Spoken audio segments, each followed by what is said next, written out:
Well, hello, everyone, and welcome to Doing Business in Bentonville podcast. My name is Andy Wilson, and I'm the Executive Director of Doing Business in Bentonville, and thank you for joining us. My co-host today, Celia Swanson, welcome. Oh, thank you, Andy. I'm thrilled to be here. Oh, my goodness. I know. It's so exciting. Wow, we have, as I said last time, you're our first time joining us. Celia and I have known each other for a long time. Yes. We worked together at Walmart. We have been friends and associates and partners through a lot at Walmart. Correct. A lot. We did. And so, Celia, I'm so excited that we're back in the studio. I am too, Andy. I think this topic in this series is really relevant and amazing for our audience at this time. Right. And so thank you for inviting me back. Okay. If you have not watched our first podcast, I recommend it. It's really our introduction into servant leadership. And we're going to, as we talked last time on our introduction, we're going to go deep. And we're going to get into a great topic today. But before we introduce our topic, Celia, let's just go back and spend just a couple of minutes on our introduction. Good. And I want you to quickly tell people about you, and I want you to remind everyone about your phenomenal book that you have. And then we'll talk a bit about the introduction, where we're going to go, and then we're going to dive deep into today's topic. Yes. Well, a little bit about me. I was with Walmart for 26 years, a total of 40 years in retail, which I tend to not use that number very often because it certainly dates me, but all in retail. And I would describe myself as an operations disciplined human resource expert. And I had the most fantastic career at Walmart that led me to be the first female executive vice president at Walmart Stores, Inc. at that time. And just a strong advocate for leadership, and particularly servant leadership as a role model and a way of leading people. So I got a daughter, and I'm surrounded by a huge network of friends and people that love and support me. And I'm thrilled about, writing this book and then having the opportunity to really deep dive into the core elements of leadership and what worked and what didn't work through, my own personal experience, but also many other folks that I had the pleasure to work and serve with. So now the name of your book. The name of my book Let's hold this book up. Okay. Let me, you talk about it. I'm going to hold it up, okay? So talk about this great book. Yes, the title of the book is Gracious and Strong, and the secondary title is How to Rise Above the Unexpected Left Turns of Life and Leadership. That concept of left turns and hard right turns, I talk a lot about in the book. But it really, that's where real leadership happens, and is when you can discern, I need to make a hard right decision here. They're not usually very easy decisions sometimes when you're in the midst of change and transformation. But, and you get thrown left turns all the unexpected left turns all the time. That's life, isn't it? Yeah, it really is. It is. So. That's great. Well, great. Celia, again, thank you. Now, as we mentioned last time, also, this is a series. We had a number, but we sort of thrown that out because we're going to keep going. And there's a lot a topic around servant leadership that needs to be talked about today, how it relates to you, the younger generations, and all of that. We're going to get into all that. But quickly, before we get into our series, one of the things we talked about last time was servant leadership, what it is and what it is not. Correct. That's right. Because it's misunderstood so often to be soft and not really, clear and direct and inspiring is not always seen that way. And yet making those hard, right decisions and being very clear about expectations and where you're taking your team are critically important in servant leadership. So go back and watch the podcast because we get into details about what it is and what it is not. Right. And it's very, really good. And you give some great examples. Okay, today, the name of our topic today is defining your unique value proposition. Yes. Wow, I'm going to say that again. Finding your unique value proposition. Now, we're going to talk about what this means. And I will tell you, you need to lean in on this.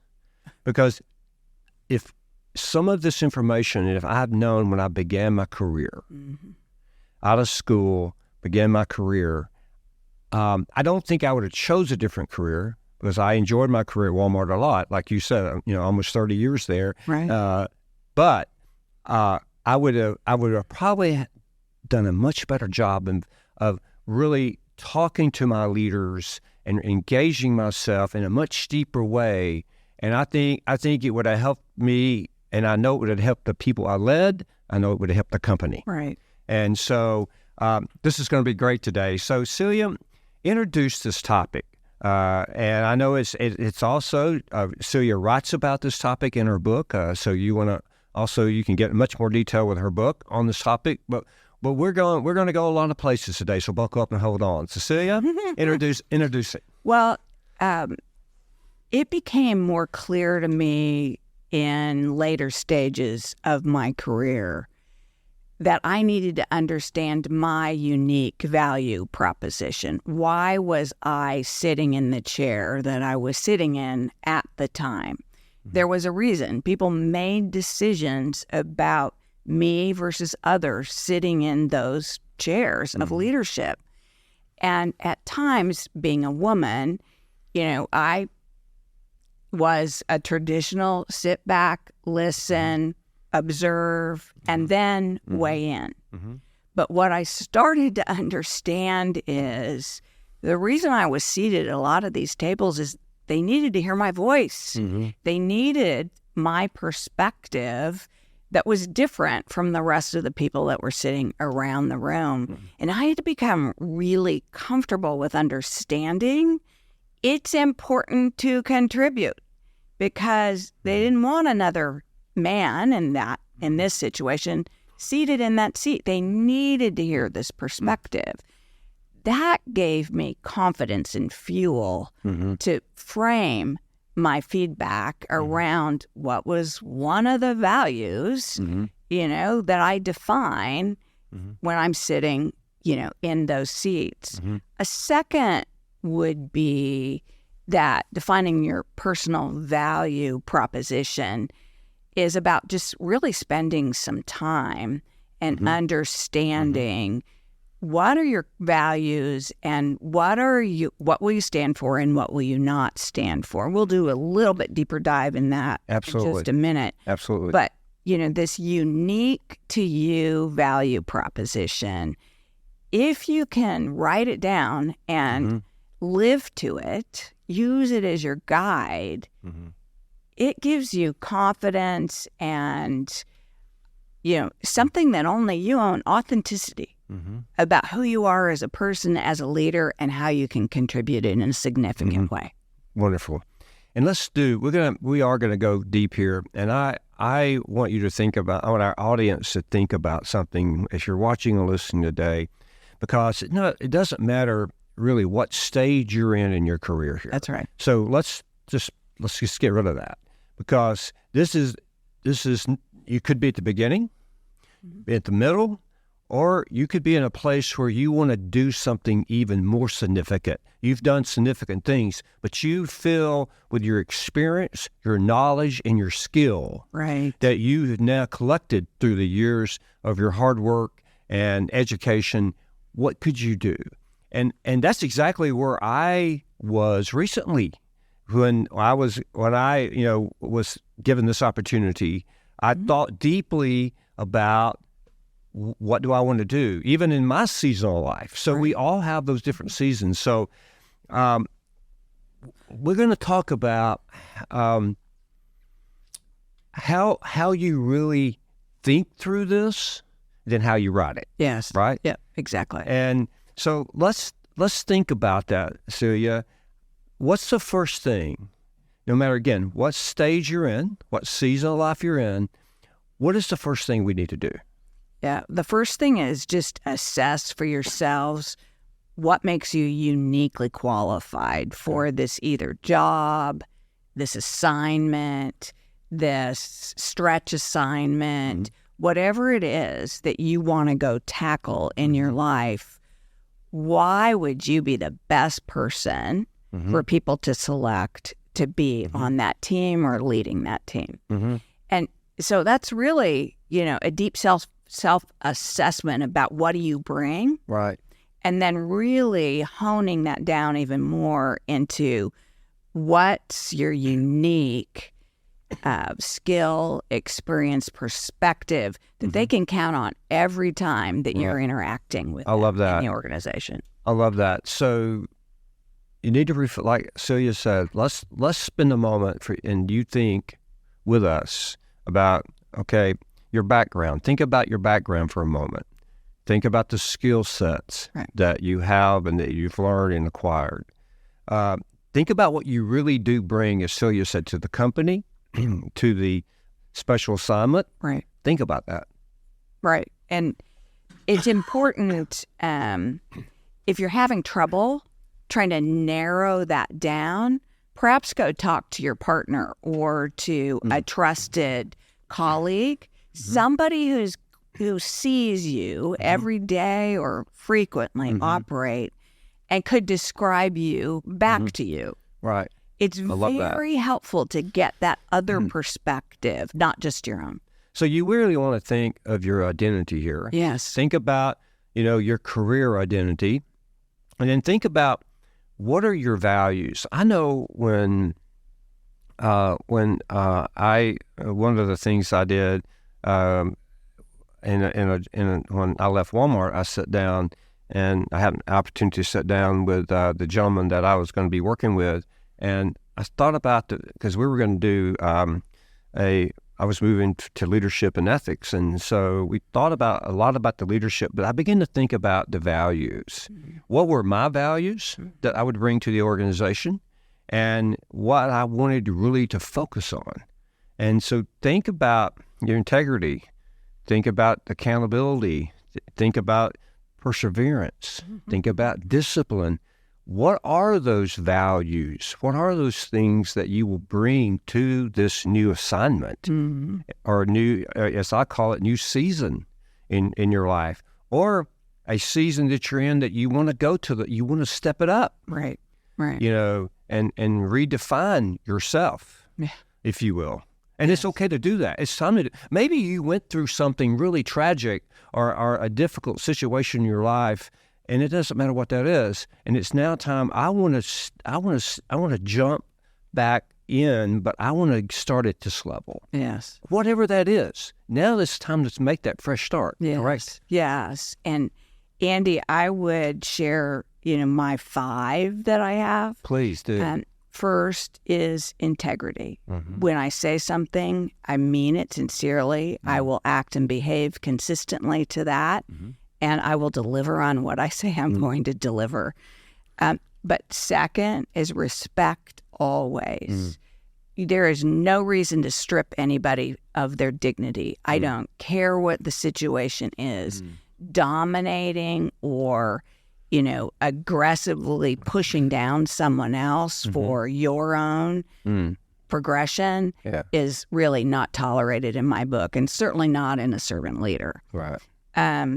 Third was excellence and delivering results. I mean, at Walmart, results were what got you to the table. Right. It wasn't what, just allowed you to propel. You were expected to deliver your results. And that was interesting as I was growing up in my career, is that I was altruistic about things, right? And profit wasn't necessarily, the thing that we needed to drive for. Well, it kind of is. A business is going to sustain, but there is absolutely a way to deliver profit and results that brings other people along and, demonstrates your excellence, but also your ability to develop others and serve. Right. Service was another value of mine.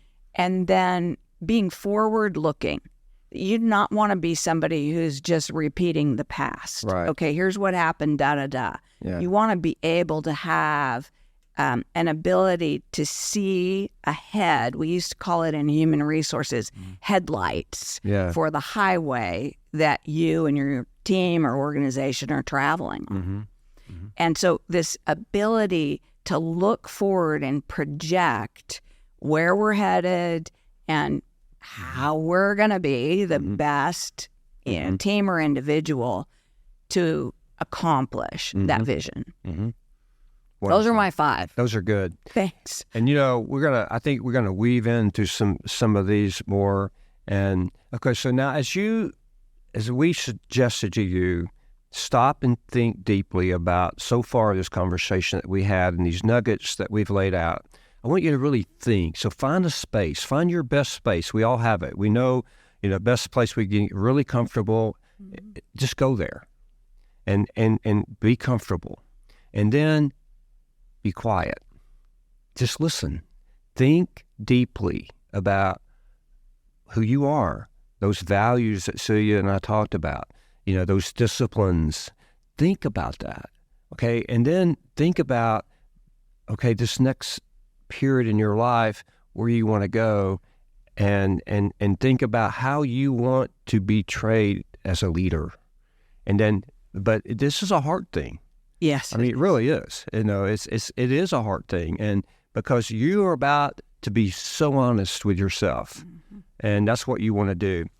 And what we want to do now is, after you've had some time to think and make notes, and now we want to share with you, how do you write this proposition? Yes. How do you sit down and really write this out? Because what we're going to do is get you ready to have a conversation with whoever about your personal value proposition. Right.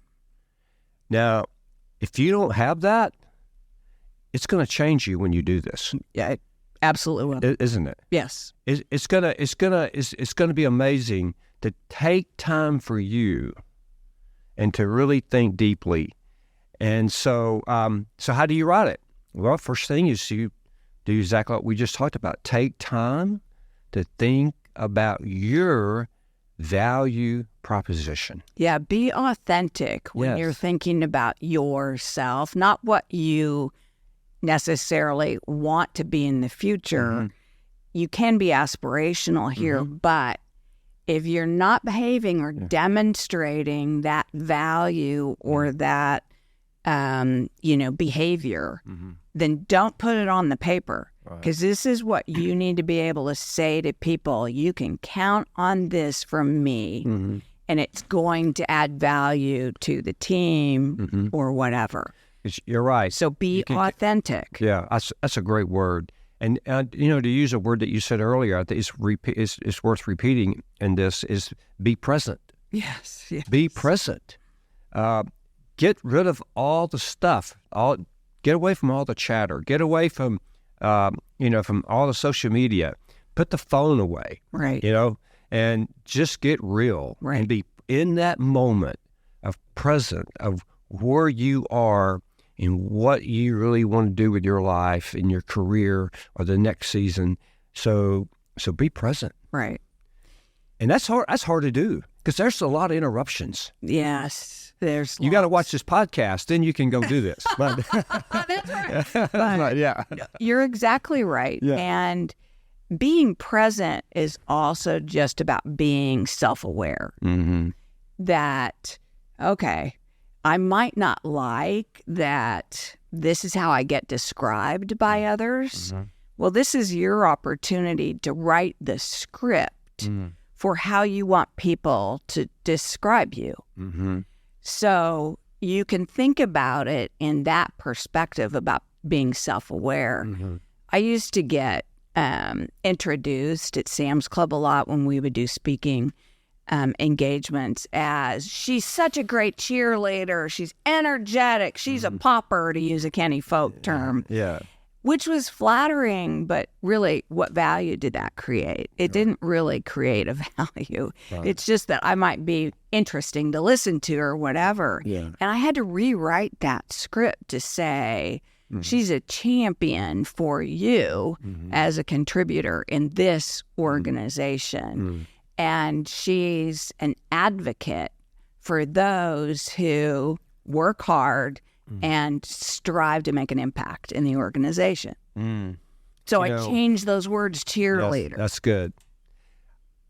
I had at least 5 thoughts in my head when you said that you were a champion, because I have witnessed you being a champion so many times for people behind the scene. Right. And because when we worked together at Walmart, we were behind the scenes dealing with real issues every day, every moment. When you have a company the size of Walmart, there's a lot going on around the world, and there's a lot crossing your desk. And, Celia, you were the champion, or you are a champion, but I've watched you do that. And even when you got pushback from our leaders, yes, you felt it, you believed it, you still stood up and did it. And you kept, because you had done your homework, you've done your research, you had thought about it, you got to know that individual. And so you were that champion, and you still are a champion of that.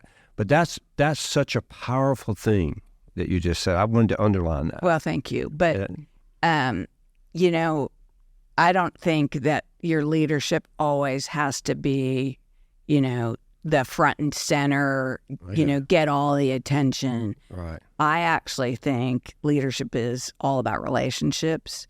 And so when you are building the value that you create, are you somebody that people want to know, how did I do when I just presented? What am I missing? How can I be better at what I'm trying to say or accomplish? And I developed that reputation at Walmart. I'm proud of it because people would come and go, okay, if you ask her, how did you do, be ready for it. Because she's going to tell you. Now, that's a gift. Don't take it as a threat or a challenge. It's a gift. And that reputation, it's part of the value I create when I'm a part of an organization or a team. Okay, so we've talked about you thinking deeply, about your background, about your skills, about the things that you have, your goals, all of that. We've talked about, think about your values, think about your identity. So we've talked about that. So now, are you ready? Are you ready to write this now? As we said, first we talked about, okay, get somewhere really quiet. Think about this. Be authentic. Stay present. Keep it concise. Keep it in. Don't chase all these rabbit holes. Let's keep it here, really concise. Right. That's so critical, because ultimately, again, when you share it with others, you want it to be in sound bites and bits that make sense, not paragraphs and sentences long that you lose people in the delivery of your message. And so being concise, I learned to talk in sound bites because we were constantly being interviewed by media, being interviewed by all kinds of individuals. You don't want to lose people in the chatter. I like that. You want to get to the relevant point and keep it concise. Okay. All right. What else, Celia, do we need to talk about around the individual? Because we also want to talk about the company a bit, But before we do that, what else do we need to talk about there? Yeah, just tailoring your statements of the value you create for the position or the situation that you are applying for, or you are, wanting to move forward in. Right. I can't stress that enough. I went back to my LinkedIn profile because I was going to give you my example of what my value statement was. I'm not going to read it to you because it's too long, it's too wordy, and I'm sitting here rewriting it while we're talking about this topic because it didn't meet my own criteria. Love it. And my point being, I've been on LinkedIn for a long time, but I've moved into a different stage of my life with board work and consulting, et cetera. But it does not reflect that. Right. And so tailor it. That's a great idea. So I think another message is that go back and review because we do change through our growth, right? Personal growth, through issues and challenges and ups and downs, those left and right turns that you talked about. Yes. Experience and wisdom has a way to knock us around a bit. Yes. And we do get knocked around. You do. It's life. It is. It is life. And you do have the ups and downs, but as Celia said earlier, keep it current. Right. I love that. Right. And now I've got to go look at my profile. And maybe next time I'll bring my profile statement and I'll be proud to share it. But so keeping it, tailoring it. Okay. Now let's talk about another topic. Okay. And we're still in the value proposition, but another topic, and we've talked about the individual. Now let's talk about the company. Right. Now, if you are a leader of a company, own a company, but you're a major influencer in a company, or you as an individual, they can take to your leaders and ask them this question: as a company, organization, do we have a value proposition? And Celia, my question to you is, should companies have value propositions? Oh, absolutely. It's the differentiator for a particular business. So for Walmart, easy example for us is, we were going to be the low-cost provider of high-quality goods and provide access to everyone at these quality goods. Right. Well, that was so clarifying because when you were constantly being asked to find ways to take cost out or not spend or understand, even if you were a support function, what your role was in delivering low cost to the customer, it made it completely clear what the right behaviors were and what the wrong behaviors were. Right. That's what you want in a company, is you want it to be so clear that people use it as a monitor of what's right and wrong. Right. And one of the things we recommend to company leaders, and now as we talk about that, because the value proposition will help you shape your company's priorities, right, your company's values, your company's culture. Right. And it will help shape all of that. And if you most all of our companies have values and culture, a culture, and we have statements for all that.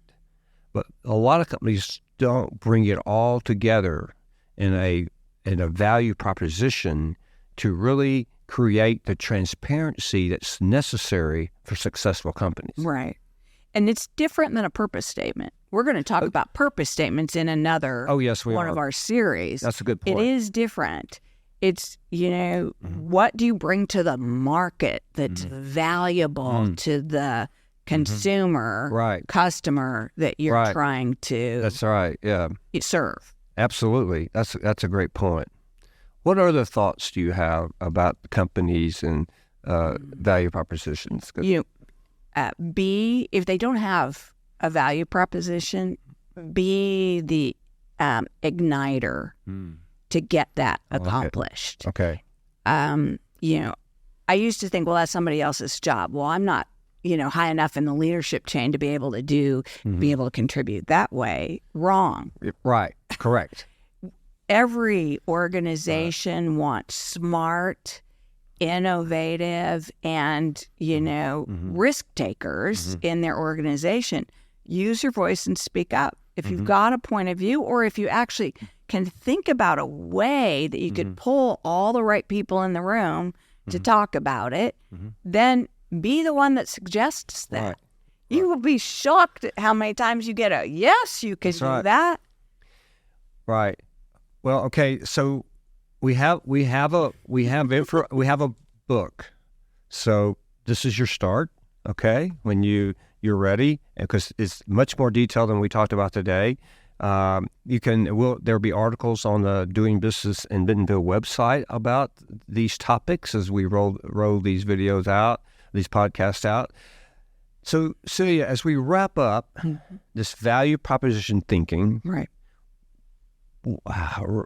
What's on your mind? This has been really good today. It's been strong. So what are your closing thoughts? And then I have a few thoughts, and we'll introduce then our next podcast. But the thought I have right now is the importance of understanding your bright lines. And so what do I mean by bright lines? It's like the yellow and white lines that are on the highway. What are the lanes and the values that you want to bring every day and people can count on from you? But also, what are the things that you will not stand for and what you will not tolerate in a corporation and a leader in yourself? And understanding both what you can be, and your values every day, but what you cannot tolerate is equally as important. And back to your point, bright lines are important if you can differentiate them and define them now, rather than in the middle of a, tough situation or an unexpected left turn. And respect, as I told you, was one of my core values. I worked for a couple executives who did not demonstrate respect. And because I knew that was one of my bright lines, I was able to have conversations with those executives that didn't try to change them because I didn't think that was possible. But I set the parameters for how I was going to be treated. I like it. And how my team was going to be treated. Good. And it made a huge difference. Didn't mean that they changed their stripes, but they did with me and my team. And that's so important is I'm not going to stand for this. You put it in the right words at the time, but you're very clear about that. You're very clear with your team about excellence. That was one that I also shared.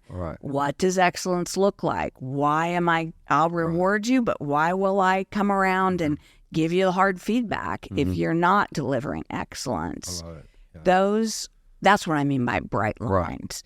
And just really sitting down and understanding what those are and then field testing them, meaning when you're faced with a difficult challenge, did you stand up for what you believed in or did you be quiet? Did you, demonstrate to others as a role model how you want to be treated and how you want your people to be treated, or did you cave? We were prepping for the podcast, and Celia and I, we seemed to have like a continual conversation from one podcast to another. But I thought of something after one of our conversations, and I thought of the two words. And what I'm going to close with today is what I'm going to call strong voice.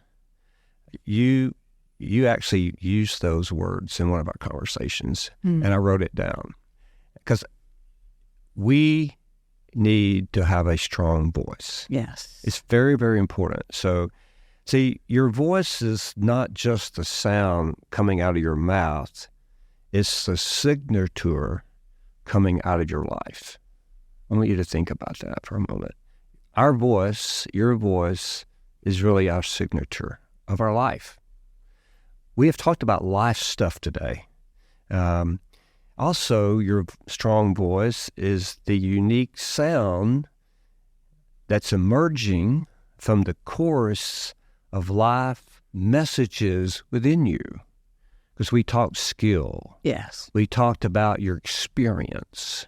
We talked about your education. Those are life messages within you.